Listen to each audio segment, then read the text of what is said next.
encourage everyone to scan your body once in a while whenever you're feeling a very deep emotion so that you can start to recognize where your emotions are located. It's Yuntaku time with Akko and Tamo. What does Yuntaku mean? It's an Okinawan word from the islands of Okinawa, which means chit-chat. We want to invite you to our kitchen table and include you in our chit-chat to explore new ways of thinking, to welcome different perspectives, And we want to share ideas on how to love yourself, love your partner, and shower your children with love. This is episode 17. And the topic of the day is unusual ways to manage your stress. But before we get to our recent happenings, please take a quick moment to subscribe to our show.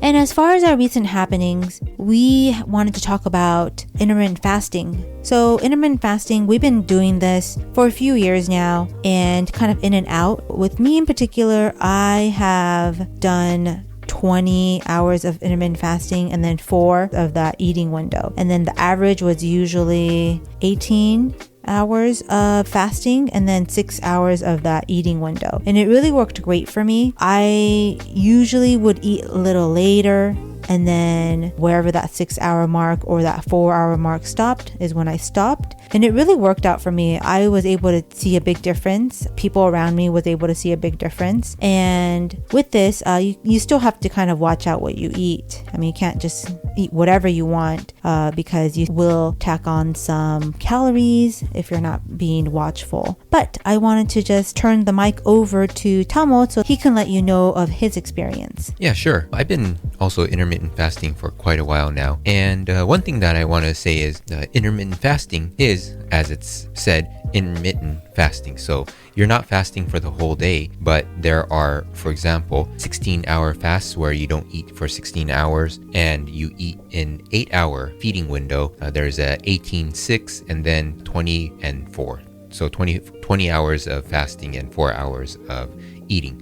And then there's so many different other types of fasts where you fast for 24 hours, 36 hours. There are many types of fasting out there. The reason that I started is I have a family history of diabetes. So I want to make sure that I do what I can now so that I don't go into pre-diabetes or diabetes in the future. I love my carbs. I love pasta, breads, rice, all those things. So I have to be mindful when I eat, and also by adding intermittent fasting, it not only helps with the processing of glucose, but it also helps with other benefits such as increased growth hormone and autophagy, which is when your body processes and eats up the cells that are no longer really functioning that well. And so for that, I would definitely recommend Dr. Fung's work. So check him out if you just type in Dr. Fung, F-U-N-G. He has a great book on fasting out there. So yeah, definitely check it out.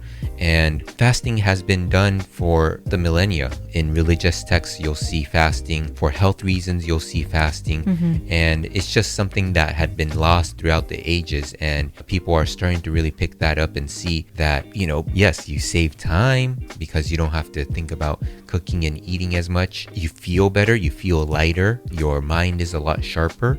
So there's a lot of benefits. And so if you want to start intermittent fasting, again, talk to your doctor first and make sure that you are all set to go for intermittent fasting and test it out yourself. And we'll also be linking all these information on our website. So check out yuntakutime.com for show notes and transcripts. Yeah. And just to add to that, I just want to let you know that intermittent fasting, in addition to asking your doctor if it's safe or not, it's not for everyone. Some people's body are not meant to be intermittent fasted with. And so just be mindful that every person is different and how their body adapt to different types of lifestyles. And so again, it's all an experiment. Test it out. If it works for you, great. If not, try something different. And of course, if you've never fasted before, it's going to be a little uncomfortable, but you can always work yourself up to it. So you start with the 16 and then go to 18 and then the 20, and then maybe you can do some longer fasts. For myself, I've been doing the 18-hour fast, and quite recently I did a little longer fast, which was I think in the closer to 40 hours. Yeah. But for some reason, I don't think I prepared myself right, and I just felt really awful, like really, really bad. Through all my fasts, I've done 48-hour fasts in the past too, but it didn't feel like that. So I think there's something off. So I just said, hey, in this case, I can tell something is off. So let's just call it quits at this time. And then I refed slowly. So again, do your research, and for some, longer fast may work. For some, it may not. So listen to your body, and best of luck. Yes. So let's get back to our topic of the day. Unusual ways to manage your stress. So the reason why we're bringing this up, because everyone deals with stress, and we thought that it might be a good idea to let you guys know how we manage our stress. Yeah, exactly. There are many ways to deal with stress, and not only that, there are many different types of stress, right? But in the end, stress is stress, and it does affect your mind, your body, your emotion, and much more. So we wanted to share some unusual ways that we manage those stress. And for example, the types of stress, it can be relationship stress, it can be work stress, it could be family stress, it can be stress because you're in pain, physical pain. And so there are many different types of stress, and categorizing this stress into the physical, mental, emotional may help you understand the stress better. So for example, if it's a physical stress, it might be because you're getting less sleep than you should, like we have been. When you have a toddler that doesn't sleep through the night. Right. It's quite difficult to get your rest.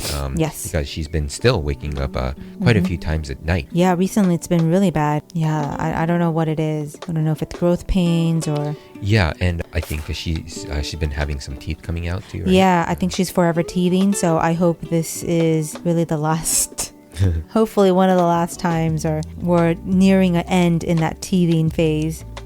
Because we see a lot of teeth in her mouth. So yeah, the physical pain. Yeah. So with the sleep, you can, of course, that itself is stress. Maybe if you're eating poorly, that's actually stress on your body, right? Yeah. And so again, it could be trauma, blunt trauma to your body. So there's all sorts of stresses that your physical body can endure. But not only that, there's mental, emotional stress, where it's something that you think about. You think about something and that stresses you. At work, maybe you have work stress, maybe it's coworkers, or just thinking about certain things stresses you out. Yeah. And then that thinking then slowly translates into how you feel. So it's the emotional, and then from there can also start affecting your physical. So it can be either or, right? Sometimes the physical pain will affect your emotional and mental health, whereas it can also be the opposite, from mental down to the physical. So keep that in mind. And also another category that I am working on currently, which is the transcendent. It could be considered the spiritual. And since that's something I'm working on, I would love to really get a much better grasp and understand it before I share that with you. So in the future, I would love to be sharing more about the transcendent. It's beautiful. Yeah. And to add to that, we just want to let you know that usually with mental stress and emotional stress, most of the time you're mentally stressed, and then the emotions come afterwards. So the emotions are always a little delayed compared to the mental. Let's say if you're experiencing both stress. So just keep that in mind. That's the emotional is always delayed compared to the mental, compared to the thinking in the mind. So that's something that we just wanted to let you guys know. Yeah, and also emotional usually sticks around. It's a lot more stickier, right? Thinking wise, yeah, it's a little easier for you to think about something different. Of course, when you program your mind by thinking about certain things again and again and again, of course, it'll create more grooves in your brain that makes it easier to think about this stressful thing. But again, by thinking about that, the emotions come slowly, but once they come, they're a lot more sticky. So keep that in mind when dealing with this. Emotions are a little bit more sticky, so you'll have to stick with it in order to kind of relieve that type of stress. Yeah. So yeah, thank you for bringing that up, Akko. So Akko, can you share with us what your unusual way to manage stress is? Yeah, so usually when I feel stressed, I usually try to become aware of what type of emotions I'm going through, just because I'm a more feeling-based type of person. So I try to see what type of emotions I'm feeling. Am I feeling angry, anxious, or am I nervous? So I try to pinpoint what type of emotion I'm actually feeling. And after I pinpoint what type of feeling I'm feeling, I scan my body to see where it is. And I know we've talked about this before, but it's really important. Usually the same emotions appear in the same areas of your body. So you can go to that same spot. If you're not used to scanning, scan your body to see where it is. Is it on your shoulders? Is it in your throat?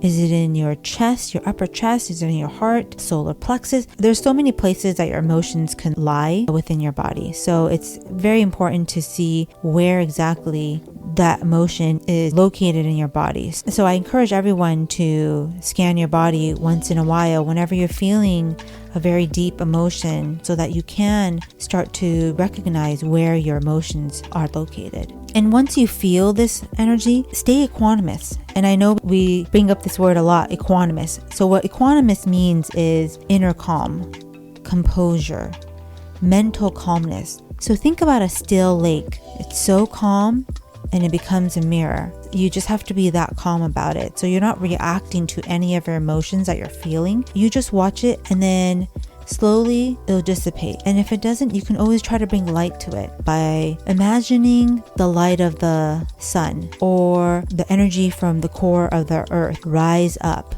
or come down if it's the sun. And then try to have it radiate your body, and then try to have it kind of lighten up that part of your body that you're feeling that emotion from. And it usually lightens up. It usually becomes lighter. And that's been my experience with dealing with emotions. And how about you, Tamo? Yeah, thanks for sharing. So your method is to become aware of your emotions and kind of locate it in your body. Where is it in my body? And then once you find it by scanning your body with your awareness, what you do is you stay equanimous and then bring light to it if you need. So bringing the light from the sun or the core of the earth and bringing that light and penetrating the tough emotion that you're going through. That's awesome. For my case, it's interesting because mine is slightly different in a way that it uses the mind a little bit more. And I call it the vaporizing technique. And the way I do this is when I'm stressed, of course, when you're stressed, sometimes we're very unaware of it. We just kind of know that we're stressed when it gets really bad, but we tend to not see kind of the more subtle stress that kind of grows into a bigger stress. But for me, when I feel stress, I visualize what is stressing me out. So if it's something to do with work, I visualize what's happening, and then I try to go a little deeper to figure out why is that? Why is that certain thing stressing me out? Okay, and then once I figure that out, what I do is I visualize that certain thing in my mind. And then when I do that, I start to let go. I start to let go by visualizing that image vaporizing and then letting that go. So I'll do it a couple of times. So I'll visualize that stressful thing and then vaporize it. Just like a puff of smoke, just like clouds in the sky that just passes and just dissipates. That's how I imagine it. And just let go and imagine the brain softening, the stress vaporizing. And that's the technique I use, the vaporizing technique, to process stress.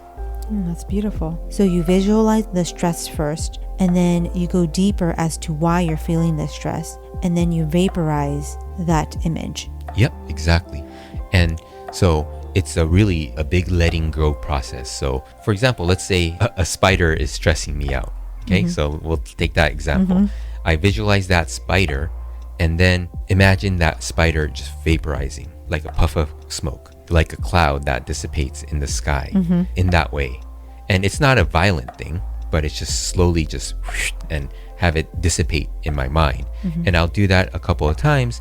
And then through that, I can see that my body starts to react to the things that I'm thinking, which is the vaporizing. And then, of course, bonus points is you then relax all the body parts that I've been holding tension in, because a lot of tension is held in the body. That's beautiful. So yeah, like Tamo was mentioning, a lot of tension is held in your body. So we encourage everyone really to pinpoint where in your body you feel the most stress. So a lot of times people might have a lot of shoulder pain or back pain. maybe that's where you hold your stress, and that's why you have those pain bodies. Yeah, and that's why exercises like these are so awesome, because everyone has different ways of, again, handling stress. Some people might hold a lot of stress in their body. Most people do. We hold tension, and for some people, it might be in the hands. Yeah. Some people, it might be in the head. Some people, it might be in the face. Some people, like me, are in the shoulders. And so it really depends. And the more you do these type of exercises, you get to understand yourself at a deeper level. And then from that, even dealing with stress becomes custom tailored to you, so that you create your own technique. And then from there, it's really a matter of getting to know yourself more and more and more. So yeah. So it's also another way to get to know yourself in a deeper way, like Tamo just mentioned. So what type of stress do you commonly get stuck on? is it physical stress, mental stress, emotional? We'd love to hear from you.